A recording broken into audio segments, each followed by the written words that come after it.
Hello friends, Siragadikka ஆசை என்ற எபிசோடில் என்ன நடக்கலாம் அப்படிங்கிறத பற்றி பார்க்கலாம். இன்றைக்கான எபிசோட் இன்ட்ரெஸ்டிங்கான எபிசோட் அப்படின்னு சொல்லலாம். விஜயா வீட்டில் நடக்கிற பிரச்சனைக்கெல்லாம் காரணம் மருமகள்ங்க யாரும் என் பேச்சு கேட்கறதில்ல, வீட்டில் இருக்கவங்க எல்லாருமே அவங்கவுங்க இஷ்டத்துக்கு நடக்கிறீங்க அப்படிங்கிற மாதிரி அவங்க ஒரு பக்கத்து கோவப்பட்டு பேசுகிறாங்க. இப்போ அண்ணாமலை நடக்கிற எல்லா பிரச்சனைக்கும் காரணம் நீ செஞ்ச வேலையால் தான் இப்படிலாம் பிரச்சனை நடக்குது அப்படின்னு சொல்லிட்டு அண்ணாமலை எல்லா விஷயத்தையும் கரெக்டாக ஒன்று ஒன்றா சொல்லிகிட்டு இருக்காங்க. இப்போ இடையில பார்த்தோம்னா முத்து மீனா சொன்னதை நீ கேட்டிருந்தா இந்த மாதிரி பிரச்சனையே வந்திருக்காது. இப்போ 10 லட்ச ரூபா அவங்க பணம் கேட்குறாங்கிற விஷயத்தை நீ ரோஹிணிகிட்ட சொன்னதுனால ரோஹிணி நல்ல பேர் வாங்குறதுக்காக இப்படிலாம் பண்ணிட்டாங்க. அப்போ காரணம் எல்லாம் நீ தான் அப்படிங்கிற மாதிரி சொல்கிறாங்க.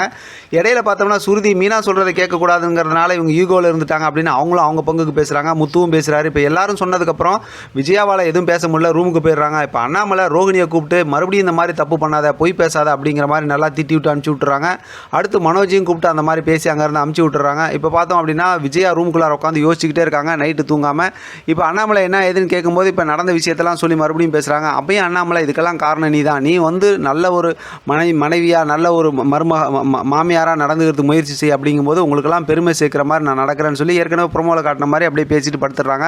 அடுத்து கடையில் பார்த்தோம்னா ராஜா ராணின்னு 2 பேர்த்த அதாவது மனோஜ் ரோஹிணி வேலைக்கு வச்சாங்களா, அவங்க அந்த சீட்டு பிடிக்கிற விஷயமா வச்சாங்களா, அதுக்கு நிறையா கஸ்டமர் வராங்க, நிறையா பணம்லாம் எடுத்து வைக்கிறாங்க. இதை பார்க்கும்போதே தெரியுது செம்மையாக ஏதோ நல்லா ஏமாற்ற போகிறாங்கன்னு. இப்போ கோயிலுக்கு விஜயாவும் பார்வதியும் வந்திருக்கிறாங்க. அங்கே பார்த்தோம் அப்படின்னா நான் அடுத்து யோகா கிளாஸ் ஆரம்பிக்க போகிறேன் அப்படின்னு சொல்கிறாங்க. பார்வதி அப்படியே அதிர்ச்சியாக வராங்க, அடுத்து யோகா கிளாஸ் அப்படின்னு. இப்போ பார்வதியோட ஃப்ரெண்டு ஒருத்தவங்க வராங்க, அவங்க ஒரு கிளப்பில் இருக்கக்கூடியவங்களாக இருக்காங்க. அவங்க டாக்டர் பட்டம் வாங்கி கொடுக்குறாங்க அப்படின்னு சொன்னதுமே விஜயா ஆசைப்பட்டு எனக்கு டாக்டர் பட்டம் கிடைக்கணும், அது பேசு அப்படிங்கிற மாதிரி சொல்கிறாங்க. இப்போ அவங்கள்ட்ட பேசும்போது பார்த்தோன்னா நான் நிறைய நல்லது பண்ணியிருக்கேன் அப்படின்னு ஏற்கனவே நம்ம ப்ரொமோவில் பார்த்த மாதிரி பார்த்தா, அதாவது மீனாக்கு அவங்க பையனை கல்யாணம் பண்ணி வச்சதாக இருக்கட்டும், அதே நேரத்தில் பார்த்தோம்னா கிறிஸ்தை கொண்டு வந்து வீட்டில் வளர்க்குறதா இருக்கட்டும் சொல்லி வரிசையாக இவங்க செய்யாத விஷயத்தெல்லாம் ஒன்று ஒன்றா சொல்கிறாங்க. இப்போ அவங்க என்ன சொல்கிறாங்கன்னா, நீங்கள் செஞ்ச விஷயத்தெல்லாம் வீடியோ எடுத்து வைங்க, அப்போ தான் உங்களுக்கு நான் ரெக்கமெண்ட் பண்ண முடியும்னு சொல்கிறாங்க.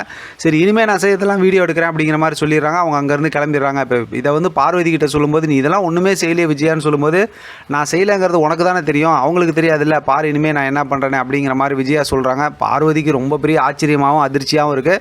அதோட காமெடியாக இன்றைக்கான எபிசோட்டை முடிச்சிருக்காங்க. பார்க்கலாம் அடுத்து என்ன நடக்குதுன்னு. இதை பற்றின உங்களோட கருத்து கமெண்ட் பாக்ஸில் தெரியப்படுத்துங்க. தொடர்ந்து ஆதரவு கொடுங்க. தேங்க்யூ ஃப்ரெண்ட், தேங்க்ஸ் ஃபார் வாட்சிங்.